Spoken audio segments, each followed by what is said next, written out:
going to start with a disclaimer. I'm a morning person. I run hot, so I'll try and contain myself for this super cool, chill crowd. Thank you for having me out here today, beautiful Arizona. I wanted to pick a title that would be a little bit provocative, and so if you can go back one slide, my title today is to think about context like a bartender. You probably can't hear it in my accent, but I grew up in Boston. I've tried to lose the accent because my friends say I sound like an asshole, or a masshole in this case. But I did grow up in Boston, and one of my favorite TV shows was Cheers. And it was about a bar. You guys know the characters, Norm, Cliff, Diane, Sam. But the whole show is interesting. Even though it was all about bartending and the bar, it actually had nothing to do with what was actually being served. Very little, if anything. It was really about the relationships. It was about the interplay, the interaction, the engagement between the various characters, how they were feeling, what they were doing, and that really was the crux of it. So it got me thinking that that would actually be a really good way of talking through the lens that we usually talk through, which is the content piece, but to talk about the growing importance, the super importance of context and making sure that all of our messaging is contextually relevant.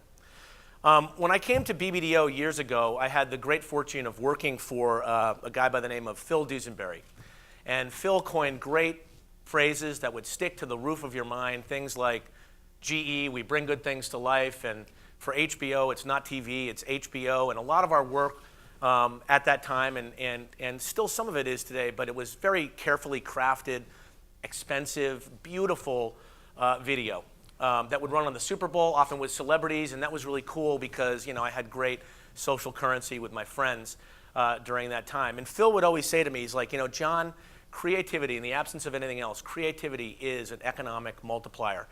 The trick was, when I asked him sort of like why he believed that, he could never really back it up with the hardcore facts.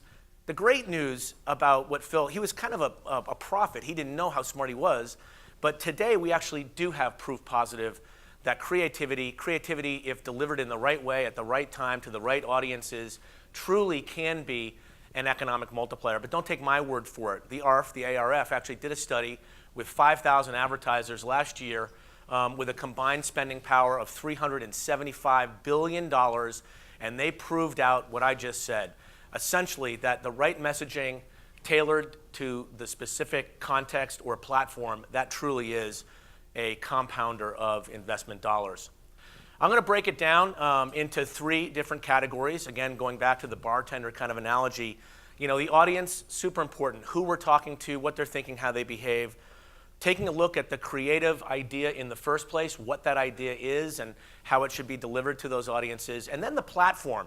And it's interesting, I was sort of thinking about how to order them. Definitely audience comes first, but I'm not totally sure if creative or platform should come next, because they're kind of like a helix. They work inextricably together to kind of augment each other in terms of delivering what that idea is. Yeah, we need to ladder up to a broader creative idea, but we also have to be super smart in terms of making sure that we're being platform specific about what the technological opportunities are or media opportunities for the platform itself. So I'm going to break it down, because that's what I do. I break things down. And I thought I'd start with audience. FedEx is a brand that, much like I think Gaston, the previous speaker, it's not just about telling a story, it's allowing people to engage. So FedEx has a huge sponsorship platform, and they sponsor all kinds of different things. The NFL, they have a car racer, Denny Hamlin. He made it to the next round of the chase yesterday. The FedEx Cup, any golfers in the room. But they also have a lot of very local sponsorships. And this one, the FedEx Southern Heritage Classic, happens right in Memphis, right in FedEx's backyard. The core, I guess, sort of like special sauce to FedEx is that they create amazing connections between the brand and the audiences they cater to. It's almost like a Dilbert-esque kind of a thing. They say, we get you. And they get that people don't just like to be barraged with messaging when they're at an event like the Southern Heritage Classic. They don't just want to consume media, they actually want to create their own messages. So in this particular instance, we work with Snapchat, and we developed a whole bunch of geo filters that allowed us and the audiences that were at that event to kind of customize their messaging on that platform. So they weren't just consuming, they were creating, okay? So that's audience. Think about who the audience is, Creative. This is kind of fun. Any dog owners in the room? Oh, come on. I mean, work with me, people. Work with me. I love my freaking dog. I love that dog. He's so naughty all the time, but I love that dog so much. And if you are a dog owner, you know, or even if you're not a dog owner, that really dog lovers, they get down and they get right into the face of the dog. So the trick with dentist sticks is, and the core of the idea for pedigree is, they really want to capitalize on that great relationship that pet owners have, dog owners have with the actual pet. So here, in this particular platform, we use the screen to actually deliver the creative idea, getting up close and personal, in I think a really compelling way. We actually allowed people to upload photographs or film of their dog, and then we'd fog the screen up. And the reactions we got off this were absolutely fantastic. But again, it does ladder up to that broader idea.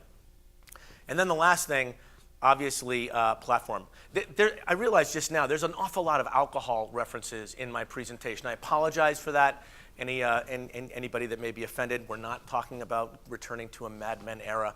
But one of the things that we love working on is with our Bacardi client. And just to make the point, I'll tell you how badly we were screwing this up for this client for a period of time. We thought that we'd go out and we'd capture people like acting like knuckleheads on one end, or then we pivoted and we went the other way and we actually tried to create a whole bunch of messages that actually made the person look super, super, super high-end and elite. And then, that backfired too, because then people just wanted to hit them, and they hate those kinds of people. So we really needed to find kind of our own sweet spot. And again, much like the speaker who came up, Jill, who just spoke earlier in terms of the live platforms, I think it's really, really important to make sure that right when that person sees that content, they immediately engage with it. So there are an awful lot of people that do an awful lot of really cool things as bar artists, if you will, in making these drinks. So the first thing we did was we conducted a kind of an in-house creative curation project around BBDO. It was called Project Thumbreaker. And the Thumbreaker had kind of a double meaning. One was we were trying to get our own creatives to think differently about originating content that would literally stop someone's thumb in a scroll. But also, we mandated it. Because if you think it's just going to happen in a big agency like a BBDO, and we're going to shift the culture and we'll get people to actually do things differently, it doesn't just happen naturally. You actually have to really, not just incentivize them, but you really have to push them. So Thumbreaker was a mandate to every single creative team in the agency to develop one piece of original content for the Facebook platform in-house. And if they didn't do it, they'd be penalized. And if they did it really, really well, they'd be incentivized. So it goes into their bonus structure now. So this is kind of some of the ways it's coming to life. It's actually quite hypnotic in the Facebook platform. So again, we're going to build it back up again. Audience, creativity, and platform. Not totally sure which comes first, the creative or the platform. They're like that helix, inextricably linked for us going forward. I just kind of want to end. I was thinking about how I wanted to end, and one of the speakers earlier, I think one of the buzzwords that was going around was fear. It's interesting. One of our values at our place is healthy paranoia. We look for people that have a degree of healthy paranoia, because one of the things I worry about most being part of a big agency is that we become kind of like a big bloated aircraft carrier. We can't really pivot and move fast enough for the world that we're living in today. And I think that one of the things we're trying to do is to not lose that sense of craft when we need to kind of pivot into that, but also we need to do things a lot more quickly, as was previously mentioned. We need to think about the platforms, we have to think about the audiences, and we have to think about the data that we have available as well. So creativity, not in a vacuum, is an economic multiplier, but knowing a thing or two, and data tells us this about the audiences, knowing a thing or two about how the creative kind of intersects with the platforms has, I think, led to a lot of great work that's having a tremendous impact on behalf of the clients that we serve. So audience, creative, platform, it can be an economic multiplier, as the ARF said. Try new and different things and be fearless. Those are my three messages that I'd like to leave you with here today.